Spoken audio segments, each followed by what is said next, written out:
Hello mga amigo, mga amiga, gwapo, gwapa. Nandito na naman ako.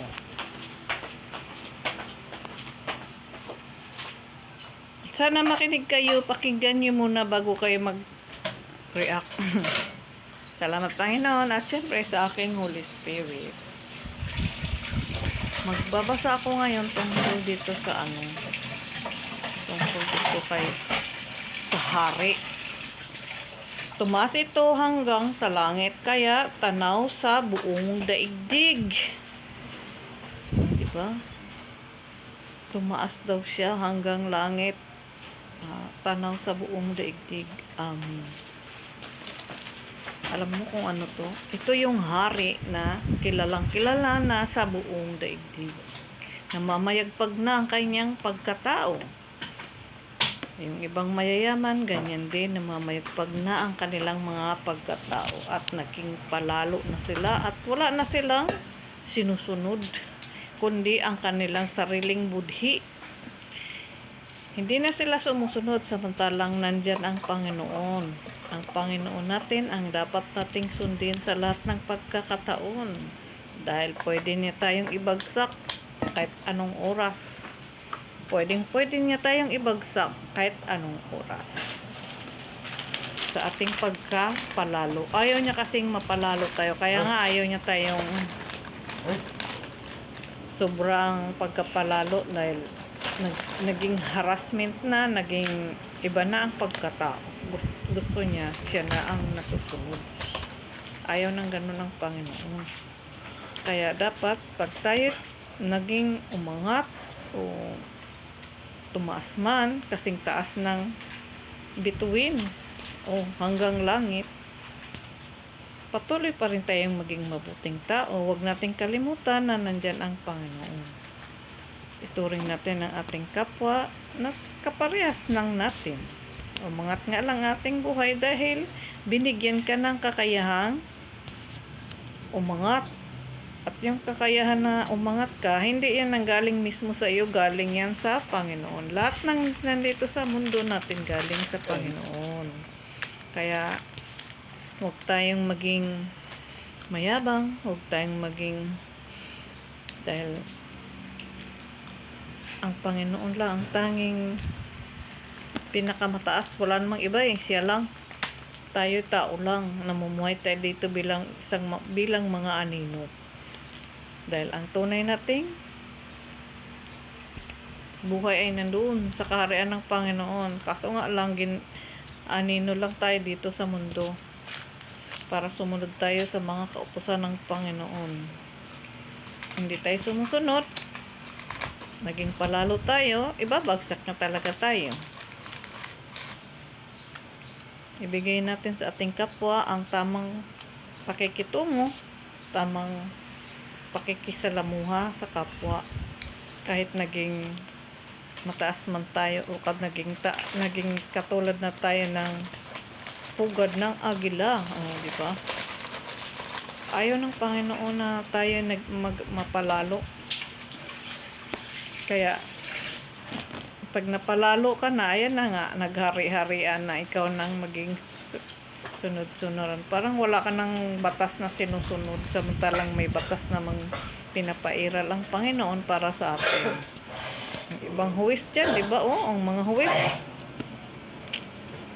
ilang taon silang nag-aaral. Ay samantalang ang batas ng Panginoon, hayag na, nandito sa Bible. Wala. Kung susundin lang natin ang lahat ng nandito na nakasulat, dahil ito na may tuntunin para sa ating lahat, mas maganda sana. Yun nga lang, iba-iba ang gusto ng ating mga budhi. Matitigas ang ating mga ulo, naghihimagsik. At ito binigay sa akin ngayon, ito, basahin ko. Tumaas ito hanggang sa langit, kaya tanaw na sa buong daigdig. O kilalang kilala ka na sa buong daigdig dahil sa iyong kasikatan o dahil sa iyong katanyagan na ikaw ay hari, ikaw ay ano man yan, tanyag na tanyag. Kaya kailangan nating magpakumbaba lagi. Huwag tayong Sumunod tayo sa Panginoon dahil yun ang tunay nating layunin. Kung nabasa nyo na tong nasa Daniel tungkol sa panaginip ni Nebuchadnezzar, sana basahin nyo. Yung hindi pa nakabasa, basahin nyo. Dahil ito'y tungkol doon sa mga namamahala, naging hari na naging palalo. Tumaas nga naman siya, no? Tumaas siya, yes, dahil sa kanyang magaling siya mamuno kaya siya umangat. Yun nga lang, naging palalo siya. Kaya, binigyan siya ng panaginip ng Panginoon. Yung panaginip niya, para sa kanya. Kung hindi siya magbago, gagawin ang kanyang isipan na isang hayop. Nandito yan Ngunit, asa na ba yun?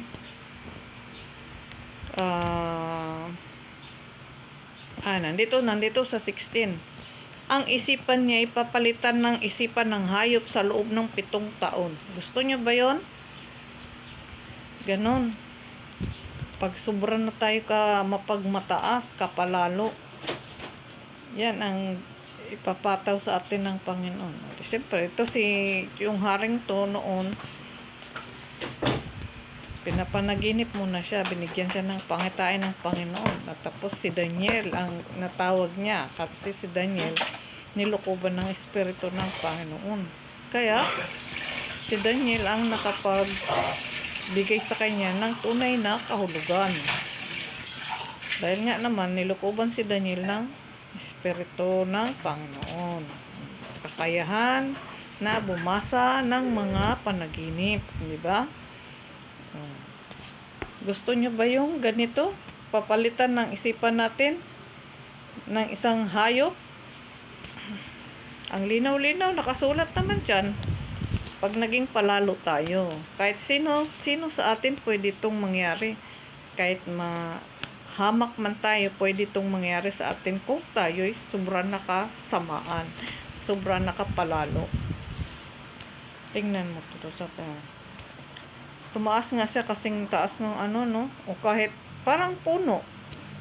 Yung puno ng ulibo, puno ng nara, puno ng mangga, o puno ng papaya, di ba? Kung ano man yung mga puno ng ubas, di ba? Lumago siya ng lumago, yumabong ng yumabong, gumanda ng gumanda, parang din niyang sa isang hari, para din niyang isang bahay na sa isang taong yumaman ng yumaman, di ba? Ganon din ito. Ganito rin to pangyayaring to. Kaya wag tayong maging palalo, wag tayong maging abusado o maging sa ating kapwa. Porque tumaas ang ating buhay, umangat ang ating buhay, hindi tama. Dapat pantay-pantay tayong namumuhay dito dahil lumabas tayong hubot-hubad. Galing sa ating mga sinapupunan ng ating mga magulang. Hubot-hubad. Kaya ganon din ang balik natin sa Panginoon. Anhin natin yung sobrang yaman. Kung hindi naman tayo marunong mag-share, hindi tayo marunong magpakumbaba, hindi tayo naging palalo pa tayo lalo, di ba? Yung iba naman kasing tao, tumutulong nga, paimbabaw lamang. Ang tunay na pagtulong sa kapwa, buong puso ang pagtulong mo sa kapwa. At pantay-pantay ang ating pagturingan sa ating kapwa. Hamak man hayahay, hamak man ganyan dapat tayo, kasi hindi tayo tinuturuan ng Panginoong maging hambog. Tinuturuan tayo ng Panginoon na magpakumbaba tayo sa ating mga buhay araw-araw. Dahil yun ang gusto niyang ating tularan natin siya. Tularan natin siya maging katulad tayo niya. Diba? Yan ang mga gusto ng Panginoon sa atin. Kaya huwag kayong maghusga-husga kaagad-agad. Pakinggan niyo muna yung mga nagsasalita sa inyo. Dahil yung iba sabihin, sino ba yan? Ganito, ganyan. Diba? Ito pa malabay ang mga sanga nito, maraming bunga at maaaring kanin ng mga hayop ay sumisilong dito. Diba? at ang mga ibon ay namumugad sa kanyang mga sanga.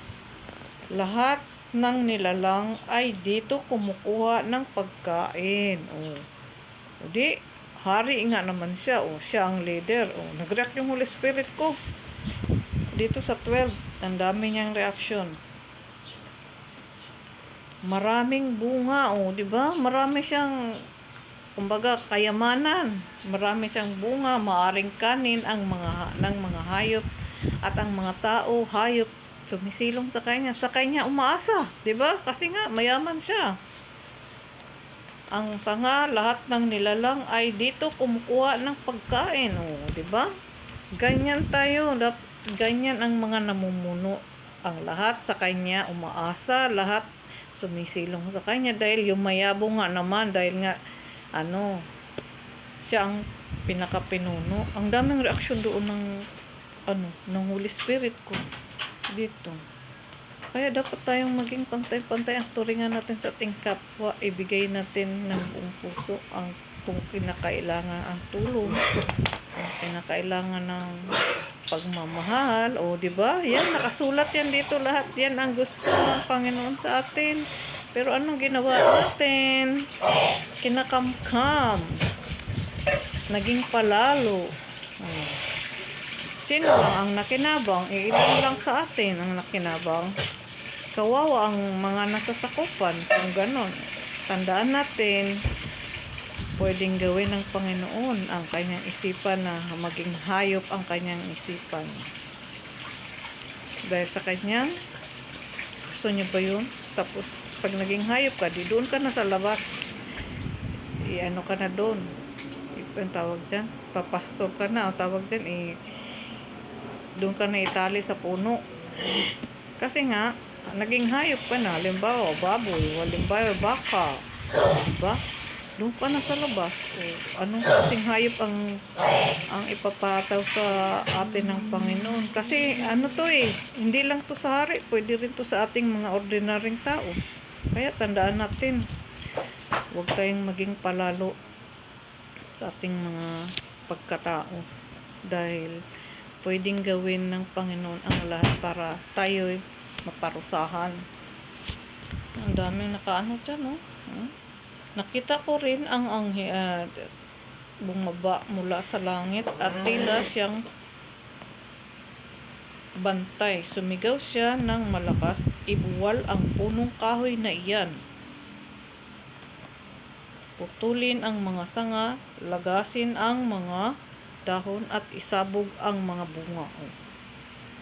Bugawin ang mga hayop na nakasilong dito, pati ang mga ibong namumugad sa mga sanga nito. Bugawin para hindi madamay sa kaparusahan ng Panginoon. Putulin. Tumigaw yung anghel ng malakas. Ibuwal ang punong kahoy na yan. Ibuwal ang punong kahoy na yan. Sino ba yung punong yung namumuhay, yung hari? Siya yung ibubuwal. Dito nakasulat nakasulat dyan. Huwag nating antayin magpuot ang Panginoon sa atin, mga tagapamahala sa bawat bansa. Huwag nating antayin. Nakasulat, isabog ang lahat ng bunga, isabog ang mga bunga, ang mga hayop na nakasilong, lahat. Kasi nga madadamay naman sila kung halimbawa ay na sila. Kaya tandaan natin to. Nakasulat dito. Ganito ang yung mga namumuno sa ating mga bansa, ganito. Lahat sa kanya kasi talaga lahat malapit. Dahil siya nga ang namumuno. Pag namumuno ka sa bansa mo, magpatupad ka ng kaayusan, magpatupad ka ng tama, ng may katarungan, at magkaroon ng kapayapaan. Dahil ito ang tungkulin ng mga pinuno. Nakasulat dito. Huwag nating ang Panginoon natin sa atin. Ayaw niya yung mga kaguluhan, ayaw niya yung away-away tayo. Magkatawaran tayong lahat. Huwag yung nagganti-gantihan. Lalo na dito sa aming bayan. Ako po, ganti-gantihan. Ayun, nag-react yung Holy Spirit. Ang dami. Kasi mahilig mag-ganti-gantihan eh. Tama ba yun? Meron ding nakasulat dito na ano eh. Hindi ko nga lang na ano tungkol yun doon sa yung ipapadala yung samantalang binasa ko na yung dati kasi nangyari na naman ngayon uli. Baka ibibigay yun sa akin ng Panginoon muli. Yung tungkol sa ano, yung dito ka lang, yung kaso niya, dito ka lang, tapos pinapadala sa ibang bansa. Pero lang, kung kusang loob talaga siyang sumama. Kung hindi naman, pwede yung voluntaryo. Kung hindi, meron tayong sariling bansa, o di ba? Hindi yan dapat ang gagawin. May kanya-kanyang batas ang bawat bansa. Kaya dapat, yun ang susundin natin. Bakit natin siya ipapadala doon, di ba? Bakit nga naman? Dito naman siya nagkasala, hindi naman siya doon nagkasala. Hindi ba kaya ng namumuno sa atin dito na dito na lang? At huwag tayong manghusga at humatol.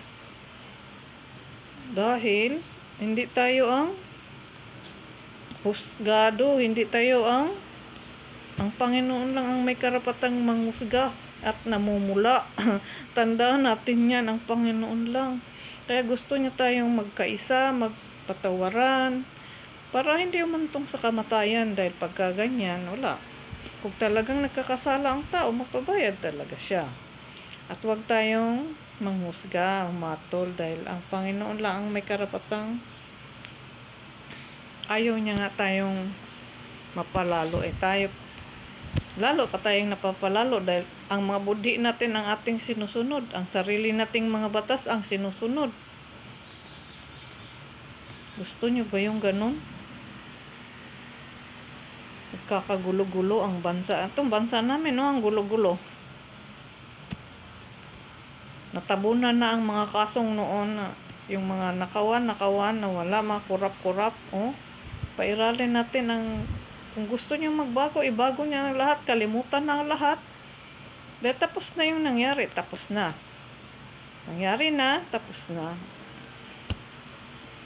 Baguhin natin, magsimula tayo sa umpisa sa pagbabago. Bawat isa sa atin at yung mga nanunungkulan sa atin, babaguhin ang kanilang mga pamumuno kung paano nila maayos ang mga nasasakupan nila. Nakakahiya, nag-away-away, sari-sariling magkakababayan, tapos ganyan.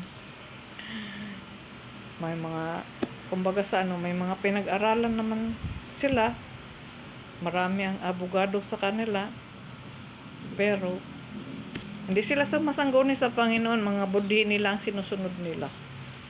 Kaya, nagkakagulo-gulo ang buong bansa o bayan-bayan kasi may kanya-kanya silang sinusunod eh. Pagka ganyan, isaayos muna nila ang lahat. Dahil may binigay naman sa atin ng Panginoon mga batas para sa mga gumagawa ng ganong bagay. May mga batas na ginagawang kung anong ginawa ng tao, may kaparusahan din kung paano parusahan. Ang parusahan ng iba kamatayan, yung iba at pag-isipan ng mabuti kung bakit. Kasi meron talagang batas ang binigay sa atin ng Panginoon, yung para sa ating lahat. Makatarungan ang batas ng Panginoon, tayo lang ang gumagawa ng kabaluktutan. Binabaluktot nga naman dahil ang sariling budhi ang sinusunod, ang sariling kaisipan ang sinusunod, hindi yung binigay ng Panginoon sa atin na mga batas. May kasunduan ng Panginoon dito sa atin. Basahin nyo po. Basahin nyo. Lalo na sa mga nagnakaw tapos hindi umaamin. Nandun yun sa hari. Binigay yun sa akin. May pwede namang i-ano yun, i-enhance, bibigyan ng magandang ano, para mabilis ang pagproseso. Meron namang iba, katagal-tagal, ang tagal-tagal, taon-taon. Tingnan mo yung nandoon sa labas na nag-volunteer ba yun o talagang pinilit? Dapat ba siya na nandoon? Hindi naman siya taga roon. Hindi naman siya doon gumagawa ng krimen. Tapos nagsusulsul tayo. Tama ba yung ganun? Dapat magpatawaran na lang tayo. Tapos na yung nangyari. At saka yung pinatupad niya yung dating ganun. Meron siyang karapatan gumawa ng mga panghuhuli. Kasi nga naman, laganap yung adik-adik sa ating panahon dati, panahon natin. Diba? Laganap yun. Sobra-sobra, nang re-rape pa, no, pumapatay na ang iba. Yung iba nga, napakamalan, ang mga inosente. Kaya, damay-damay ang lahat. Kung hindi ka magpatupad ng ganong batas, paano na? Lalo tayong magulo. Baka hindi makatiis ang Panginoon sa mga nangyayari sa ating bansa. Parusahan tayo sa galit ng Panginoon sa ating buong bansa. Parusahan niya tayo. Paano na? Tayong lahat damay-damay. May binigay rin sa atin na mensahe na damay-damay tayong lahat, pare-pareha tayong mamamatay. Dahil wala tayong kapatawaran wala tayong pagsisisi sa ating hindi ba tayo gising, hindi pa tayo aware sa ating mga ginagawa, tapos kampi-kampihan pa. Kung sino yung namumuno, dapat sila ang umayos ng lahat, hindi yung nagkampi-kampihan. May mga pag-iisip na kayo, huwag niyong gamitin yung mga budhi niyo, sarili niyong budhi, ang gamitin niyo, ipanalangin niyo kung para itama ang lahat, hindi yung nagkakampi-kampihan. Kung talagang ang taong may pagkakasala, sasabihin naman talaga niya yan. At kung hindi naman siya aamin, may paraan para umamin. Nandoon sa sa hari. Ang ganda ng estratehiya nun, yung paraan na yon, para siya umamin. Di ba? Pwede rin, napakaganda nun. Sana wag tayong maging palalo. Sundin natin yung mga kautusan nandito sa Bible. Yung mga kautusan ng Panginoon para sa atin, sa ikaayos nating lahat. Hindi ito ikakapahamak, ikakatuwid ng lahat. Kaya nga gusto niya ipahayag natin itong mga ito. Para tayong lahat aware sa mga maling gawain, yung conscious natin, pag-isipan natin ng mabuti kung matalino man tayo. Tandaan natin, yung ating mga katalinuhan ay hindi nagmula sa atin mismo. Galing yan sa Panginoon. Ang ating mga katalinuhan. Binigyan lang tayo ng ganyang katalinuhan. May iba-iba nga naman ang biyaya nga bawat isa sa atin. Iba-iba. Kaya gamitin natin sa kararapat para sa lahat. Hindi yung sabi nila, wagamama, makasarili, hindi. I-share natin ang lahat ng ito, lalo na to, mga salita ng Panginoon. Sinusulat niya to para sa ating lahat. At ayaw niya tayong mapahamak. Tingnan mo tong nakasulat dito kay basahin niyo tong nasa Daniel 4 tungkol to sa hari. At unawain niyo ng husto. Ito yung mga kaparusahan. Kahit sa hari man o sa ordinaryong tao, pwede itong mangyayari talaga sa atin. Kahit kanino, pwede itong mangyari. Nag-react yung Holy Spirit ko. Nakikinig siya, nandito lang siya sa tabi ko. Talaga naman, totoo. Pwede itong mangyari sa kahit kanino sa atin. Kahit hamak o ano ka man, mapalad ka man o ano ka man, hari ka man, pwede to.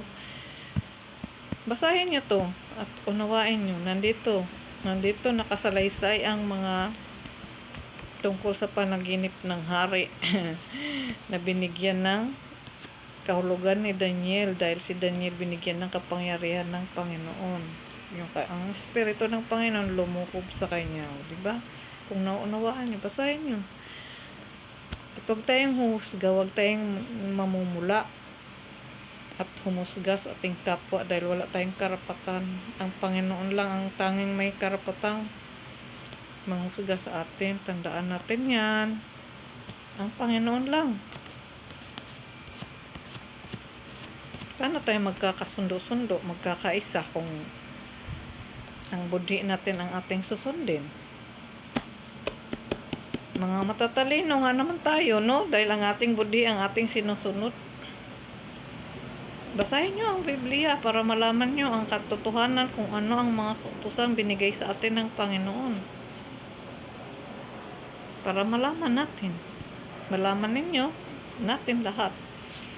At ako sinugo dito ng Panginoon para ipahayag ang mga nakasulat dito, yung mga katotohanan, dahil ito talaga yung ninanais ko noon pa, yung katotohanan. Sabi nga nila, gutom ako sa katotohanan. Gutom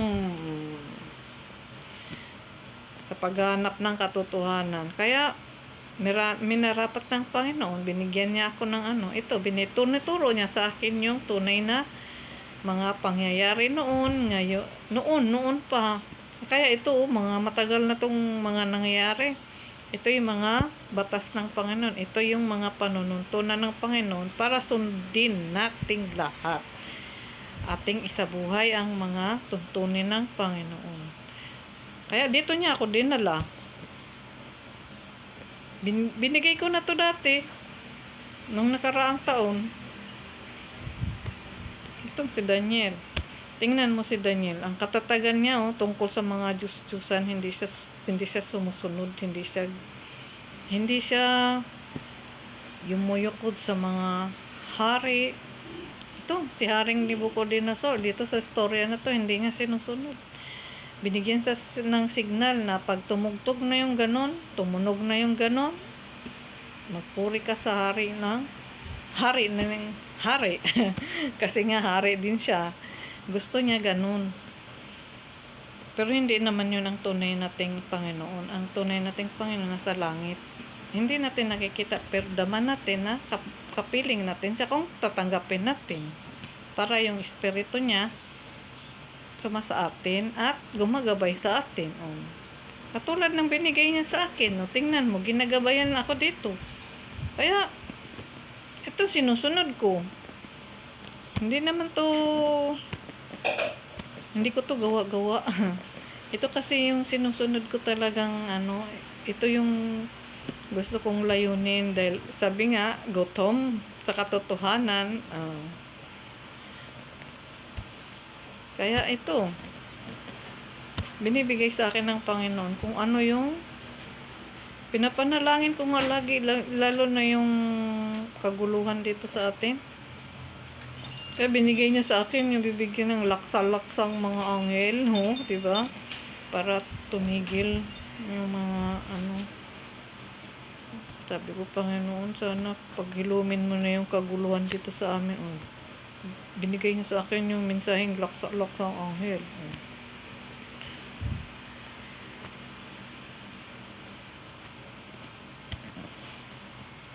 Sana unawain natin, basahin natin to at ikalat sa mga tao, ipapaalam dahil maraming nagpapahayag dyan. Yung mga nagpapahayag dito sa ating bansa o sa iba-ibang bansa, meron din ang Panginoong binibigyan doon ng katulad sa akin ng katungkulan. Ganito rin ang magpahayag din ng katotohanan. Meron din siyang biniyayaan sa iba't ibang bansa. Hindi lang ako, marami. Kaya nga, ang kaloob ng Panginoon, kanya iba-iba. Iba-iba. Hindi ba kayo? Kung hindi kayo naniniwala, wala akong magagawa. Dahil ito ang katotohanan. Nakasulat dito. Kaya tandaan natin, tayong mahilig magmalaki, mahilig gumawa ng pagkapalalo, makasalanan, may kaparusahan nandito. Hindi nga lang agad-agad, pero yung pag-angat mo ay agad-agad, lalo na ang pag-angat mo ay galing sa maling gawain, mabilis talaga yun. Dahil igawad talaga yun sa iyo ng kalaban ng Panginoon. Ang sa Panginoon, kailangan paghirapan mo. Gumawa ka ng tama para maganda ang kumbaga, walang sumpa, walang kasamang kapaitan. Pag nagtiyaga ka, walang kapaitan yun. Pero pag galing sa mabilis na puro gulo. Galing sa kalaban ng Panginoon, diba, may sumpa, ang gulo-gulo. Hindi titigil ang gulo hanggat hindi lumalabas ang katotohanan. Sana basahin niyo to. Ang ganda-ganda ng binigay sa akin. Araw-araw binibigyan niya ako ng mensahe kung kayo ay nakikinig at kung kayo nakasubaybay. Huwag kayo agad-agad magalit kasi nandito ang mga tuntunin para sa atin. Lahat nakasulat dito. Yung binigay pa sa akin kagabi, tungkol doon sa isang lugar. Parang doon sa pangyayari kay Lot. Kasi nga, yung bayan ni Lot, yung mga tao doon, sobrang nakahalayan yung ginawa doon sa Levita, tungkol doon sa Levita. Hindi ko pa na-post yun. Ay, na-post ko na yata eh. Tungkol doon, tapos pumapatol sa mga lalaki. Nire-rape nila yung mga lalaki. Yung asawa nung matandang magbubukid, ang pamilya niya ang binigay kasi may bisita siyang dumating, inimbitahan niya sa bahay nila dahil gabi na yun. Tapos napagtripan kumbaga ng mga adik-adik sa laman, napagtripan dahil wala na silang pinipili eh, kahit sino. May ganun palang bayan noon. Hanggang ngayon meron din, kaso nga lang iba naman patago, nire-rape. Yung iba naman, ginagawa, pedophilia, diba? Yung mga ganon. Mga bata pa, tapos yung yung matatanda, yung mga mahihilig. Sobra-sobra ang pagkahilig sa laman, pati mga bata binibiktima. Dinadaan sa pera.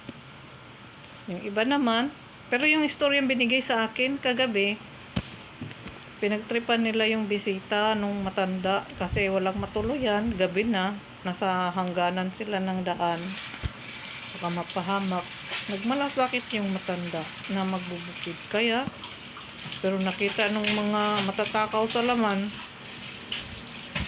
sinundan sila dun sa bahay. Kaya yung matanda naman, yung asawa at mga anak niya, diba, para katulad dun nung may hawig doon. Ang mga anak niya ang pinabigay doon sa mga adik-adik sa laman. Mahilig, kahit lalaki ang bisita nila, hindi nila alam. Anghel pala yun. Diba? May ganun palang bayan noon. Sinasalaysayan ng Panginoon dito sa atin para malaman natin yung mga kasaysayan noon. Na nangyayari na noon at lalo pang nangyayari ngayon. Yun nga lang, nag-evolve na dahil iba-iba na ngayon. Yung iba, pinapatulog ka para kahalayin. May ganon. Iba-iba ang paraan. Yung iba, pinapaamoy. Yung iba, ini-inject. Diba? Maraming klase ang pamamaraan, lalo na ngayong panahon na to. Iba-iba ang ginagawa nilang kaparaanan para magawa nila yung gusto ng Diyos-Diyusan nila. Sinusunod nila yung Diyos-Diyusan eh. Yun. Kinain kasi nila. Kaya ayun, sumusunod sila ng gusto doon sa mga Diyos-Diyusan. Kinain nila yung mga kautusan ng Diyos-Diyusan dito sa mundo. Kaya, ito, iba-ibang kaparaanan. High-tech nga naman. Yung iba, patikimin ka lang ng droga. Yung iba, iba-ibang klase. Oral ba? O injectable ba? O sa pamamaraan ng pag-aamoy, sa paraan ng pagpapahid. Iba-iba. Lahat yan nangyayari dahil nag-evolve na nga. Lalo na ngayon. Sa tingin pa lang, makuha ka sa tingin. Diba? May ganon. Kasi nga, meron silang ginagamit na black magic. Iba-iba. Gusto ba natin yun mangyari sa darating? Kawawa ang darating natin. Hindi pa nga naipanganak, laganap na yung kapahamakan sa mga darating. Laganap na, hustong sobra-sobra na ang pagkalaganap. Hindi na maawat. Dapat yan ang gawa natin ng paraan. Kaya nga dapat ipahayag natin to para yung mga tao maging aware sa lahat. Ma-aware tayong lahat. Pag ginusto mo ang ginawa mo, ay kagustuhan mo talaga yon, di ba? Kung hindi ka talaga aware sa mga pinaggagawa mo o sa mga ang daming pamamaraan ngayon para ang mga tao mapahamak. Kaya nasa sa atin pa rin ang pagsunod ng bawat isa sa atin. Nasa sa atin ang pagsunod kung alin ang gusto nating sundin, ang tama o ang maling daan. Madali kasing dumaan sa sa mabilisang paraan. Kaya yun ang lagi nilang hindi na nag-iisip. Sinusunod talaga nila kagad yung budhi nila. Iba-iba ang pagkatao nating lahat, may pagkakaiba, pero pwede tayong pagkaisahin ng Panginoon sa pamamagitan ng pag-ibig. Kung meron tayong pag-ibig sa ating kapwa, pwede natin siyang hindi pahintulutan, pwede natin siyang harangin, pwede natin siyang pagsabihan. Maraming paraan kung talagang mahal natin ang kapwa natin. Kaso lang, meron talagang kapwa natin na hindi nakikinig. Ang budhi niya ang talagang sinusunod. Tinatakwil niya talaga yung tama. Tapos sasabihin na lang siya. Tama ba yon? Hindi nga pinag-isipan dahil tama ba yung ganun ang gagawin natin sa kapwa natin? Tapos sasabihin, ipagbintangan mo na lang. Gusto mo lang. Gusto mo talaga yon, di ba? Kasi kung hindi mo gusto, iiwas ka, di ba? Iiwas ka sa maling gawain. Nasa sa atin pa rin ang pagsunod natin. Kung doon sa tuwid o sa liko. Kung sa dilim o sa liwanag. Dahil ang nasa kaliwanagan, talagang dilat yung mata. At aware na aware. Pag nasa kaliwanagan ka, tandaan natin yan. At huwag tayong magpalaganap ng mali. Kaya dapat pakinggan muna natin bago tayo mag-react. Tandaan natin, bawal mamumula at manghusga. Kung anong ginawa mo sa kapwa mo, yun din ang gagawin sa iyo. Mga batas yan ng Panginoon. Yan yung tuntunin ng Panginoon para sa atin. Pag ikay tumaas, bababa ka niya. Kayang-kaya kanyang ibababa. Hamak ka man o anong klase kang pagkatao. Kayang-kaya tayong lahat. Kaya gusto ng Panginoon tularan natin siya. Mga matagal na tong mga nakasulat dito, mga kautusan ng Panginoon. Dapat ihayag talaga natin lahat ito para tayong lahat makinabang nito. Dahil kung hindi tayo makinabang at lalo na yung darating, kulelat. Kung wala kayong pagmamahal sa darating, wala tayong concern doon sa mga hindi tayo sensiridad sa ating mga pinagagawang mali o tama, wala tayong ganong pag-uugali, ay talagang kapahamakan ng masasalubong ng mga darating. Kawawa. Gusto niyo ba yun? Ang daming batas ng Panginoon dito. Sundin natin ang lahat ng ito. Kung maaari lang. Nag-react yung Holy Spirit ko. Nagawa ko ng may sasabihin nga pala ko. Nagawa ko ng video. Wala yung mukha ko. Hindi nag-react yung Holy Spirit ko. Parang gusto niya yung ganito. Ayaw niya yung may pinakita pa siya sa akin. Yung tatlong leon, tapos lalaki na may pakpak, Tapos, babae. Yung babae, dito talaga umano sa harapan ko, oh. Mukha ng babae. 3 yun sila.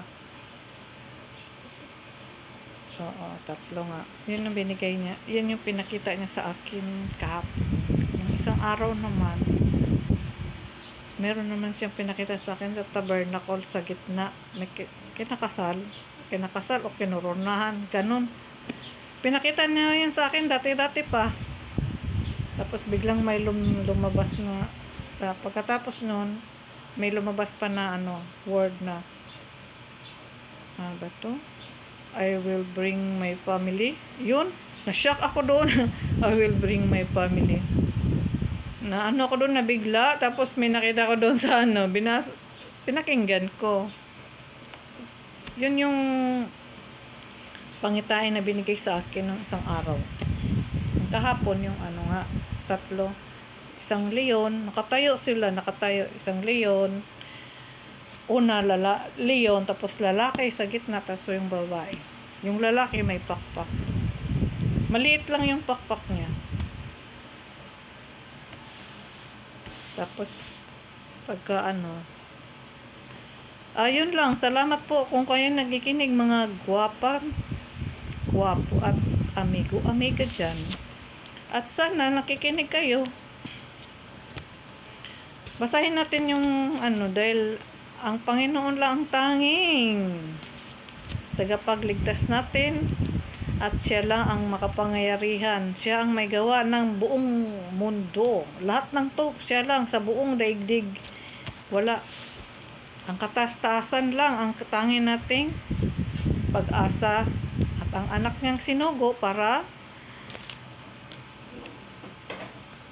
tagapaghusga sa atin kung tayo ba'y karapat-dapat makapasok sa kaharian ng Panginoon.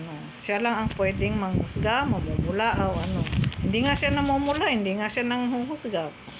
Pero pagdating ng panahon, siya ang ating huwis. Dahil hindi tayo pwedeng makapasok kung wala siya. Siya ang huwis.